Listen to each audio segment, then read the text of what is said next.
Hello, beautiful you. Thank you so very much for dropping by this video. Very warm welcome to anyone who's new to this channel. This channel is dedicated to helping people overcome fake non-duality, often called Neo-Advaita, and to learn the differences between it and traditional or classical non-duality. Why modernized Neo-Advaita is dangerous, how to recover from it, and also the larger topic of spiritual bypass, of misusing spirituality as a form of escape or dissociation, and how that works in the short term, but just like any addiction in the long term, actually ends up doing harm. Thank you so much for dropping by. To anyone who's new, my name is Arthur. You can find out a little bit more about my work on this topic on the website that I've posted below this video. And yes, it's over there in the chat box. So I chose a provocative title on purpose, but it's actually true. Neo-Advaita can give you diarrhea. Probably not. But why I chose that title is because Neo-Advaita has profound physical, emotional, and mental effects. And by the end of this video, you will understand why and how Neo-Advaita could actually give you, and not just diarrhea once, but chronic diarrhea, or more probable chronic health imbalances. So first things first, I recently have been studying a set of yoga practices, and it's called the Pawan Muktananda. Pawan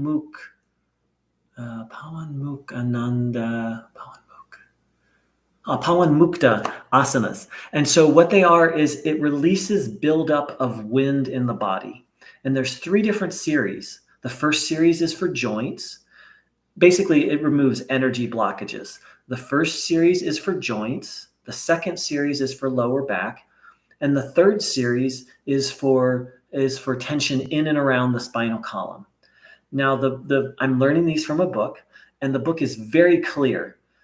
Do series 1 for, I think it's like a month before you start series 2, and then do series 2 a month before you do series 3. The book says like that these are very powerful practices and they release a lot of energy. Well, okay, the third series is very intense. The second series is moderately intense, and the first series is very gentle, like doing things like this, putting your wrists out and exhale, inhale, doing the same thing with your toes, like bending your toes, like it's very gentle. So it's like, I'm going to do series 1 and 2 together. It's no big deal. And I'm like, I'm in decent shape. Series 2 isn't a big deal. I'm going to do series 1, 2, and 3 all at once. Well, and series 3 is intense. Like they have one called chopping the log, where you like squat and you put your arms up like this and you go, ha! Like series 3 is intense. But I was a little unbalanced with it. And lo and behold, my body got very unbalanced. And now I'm dealing with some like chronic diarrhea, like it's been going on for a couple days. So lesson learned. So how on earth does this relate to Neo-Advaita? Well, Neo-Advaita, there's 2 basic types of Neo-Advaita. One of them is do nothing because you're already free, which I call Neo-Advaita. And the other type is the just inquire. Just practice self-inquiry and that'll solve all your problems. Well, Ramana Maharshi said, when you practice self-inquiry, you pull all of the vital energies from the nadis into the central column. Now, let me break that down. In Vedic thought, just as we have blood veins, in Vedic thought, we have energy veins. And it's said that we have 72,000 throughout the entire body, veins of energy. The central column is, there's a lot to say about the central column. For those of you who've heard of Kundalini, that's where it's said that the Kundalini energy resides. But through the practice of self-inquiry, Ramana says you literally withdraw all the energy from these energy veins into the central column. And the central column is central not just, that's funny, I said, it's, it's essential for enlightenment and spiritual liberation. So let's just think about that for a moment. You are literally, through the practice, you are drawing the life force by doing this mental practice. Who am I? For who is that thought? You're literally pulling the vital energy out of your body. Most Neo-Advaita teachers don't teach that. And I see your comments, and I'll get to them in a moment. Thanks for dropping by and saying hi. So spirituality, once you get to the more subtle levels, is very subtle. Just as I learned with the Pawan Mukta Asana series, these little gestures can really release a lot of energy. Now, again, the second series was a little more intense, and the third was very intense. But this thing that seems so simple, asking, who am I? For whom is that thought? Can have profound physiological, mental, and emotional repercussions. I wasn't taught this. And most of us weren't taught this. And this is why preparation is considered essential. So when I studied with a traditional Advaita Vedanta teacher, so let me set the stage. So it was a 11-week course. All of us there, most of the people there were raised in Vedic culture. They were very familiar. They had a grounding in Vedic philosophy. Vedic is a fancy word for philosophies of India. There was myself and one other convert, and we were very devoted. We were very studious. So all of us were very committed to the Vedic path. And we had a lot of knowledge, background, and experience and grounding in it. So for 7 weeks, this teacher doesn't talk about non-duality. She talks about doing your duty, being a balanced person, finding your place in society, cultivating an attitude of surrender, like all these things that you never hear in a Neo-Advaita satsang. Then maybe week 7, we did a light meditation, not so deep meditation about, there was a little bit non-dual about being the witness. Week 8, we did a very deep version of self-inquiry. And after we were done, she said, do not practice this on your own. Let's let that sink in for a minute. An actual non-dual teacher, after laying a deep foundation with all of us, and all of us had a pretty deep foundation, and then she took that foundation deeper. She gave us a little introduction to non-dual philosophy and non-dual practice, and then said, do not practice this on your own. What do Neo-Advaita teachers do? Go for it. Go practice. Just do this one thing. You don't need any preparation. So, because she had a guru who had a guru who had a guru who's actually studied the classic text, traditional Advaita Vedanta is like soul surgery, and self-inquiry is like soul surgery. It's not something to just casually do.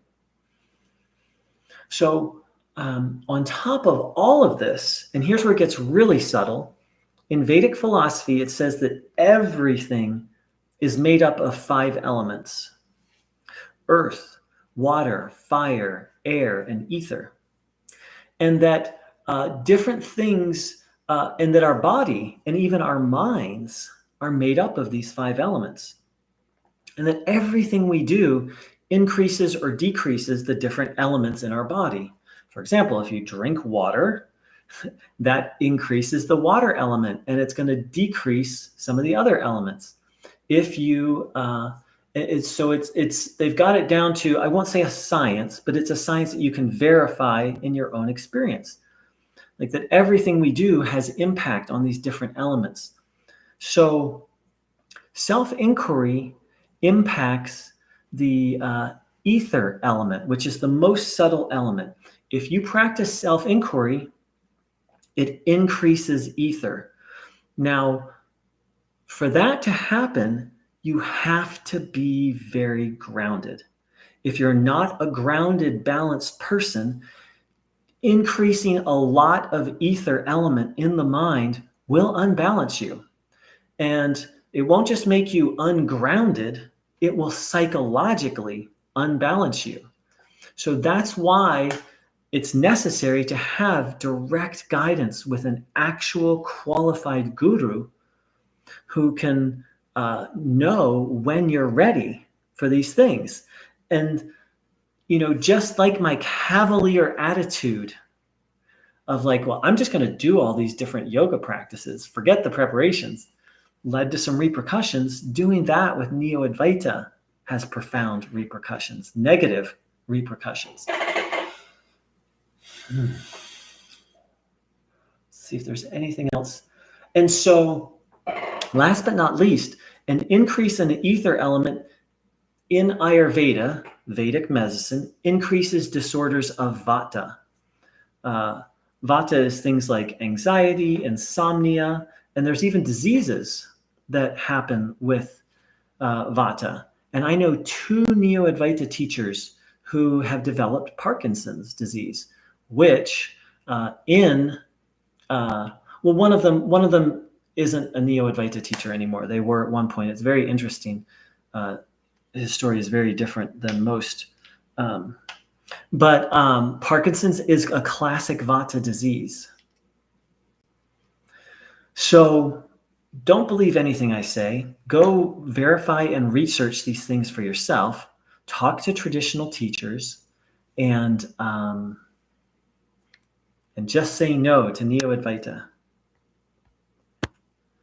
Sammy Boy wrote, big fan of your channel. Sammy Boy said, why don't you have a Discord as well? Well, the question would be, why would I have a Discord? Yeah, I'd say the burden of onus is on you. Sammy Boy, been practicing Neo-Advaita for 1.5 years, and it's really only been a force for good. So what exactly have you been practicing, Sammy Boy? Have you been practicing self-inquiry? Have you been contemplating the idea that you don't exist? Yeah, like that's a little vague. And like, who's the teacher you're studying with? Are you studying on your own? Are you watching YouTube videos? It's hard for me to respond because there's so many different types of Neo-Advaita. And I think the main reason I don't have a Discord channel is because 2 reasons. One, the main reason is, this is dedicated to helping people overcome Neo-Advaita. So it's not a casual chit chat kind of thing. Like a Discord channel is like for chit chat, right? So that goes against the whole spirit of everything I've been talking about.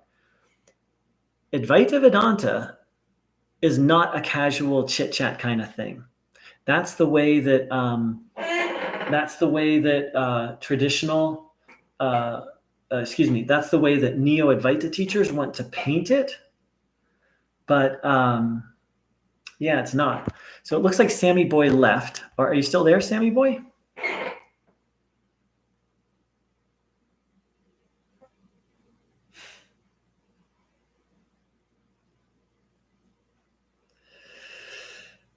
Looks like Sammy Boy has left. That's a shame. You shared some interesting things. I would have loved to heard more.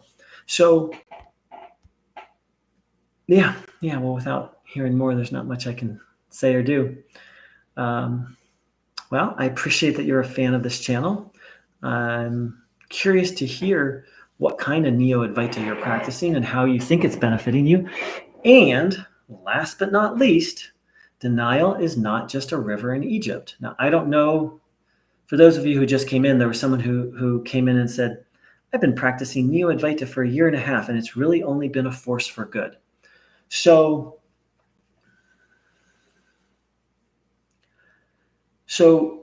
I practiced Neo-Advaita for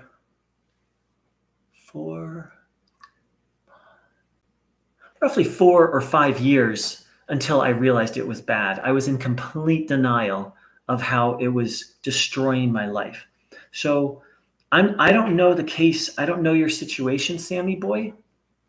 But it's like, let me know in 3 years. Let me know how it's going. And, you know, I'm not saying for everybody that it's going to wreck your life. And and some people do it, like maybe they do 10 minutes once a day. That's fine. There's probably going to be some benefit. But I took it very seriously. Anyone who takes Neo-Advaita seriously will experience, I was doing hours of meditation or contemplation every day, and it was destroying me. So that's just my experience. I wish you had stuck around, but alas. Okay, beautiful beings. Wow, 5 people. Let's see. I unfortunately need to wrap up now, but having 4 people on live at once, it's a little nudge in the butt for me to do some actual live events. A Discord server is not the way to go. That's for like video games, and but having so many people on live at once is kind of like, it feels like a little nudge to get a little more organized and actually host events. So I appreciate everyone who takes the time to reflect on this topic. Neo-Advaita almost destroyed me.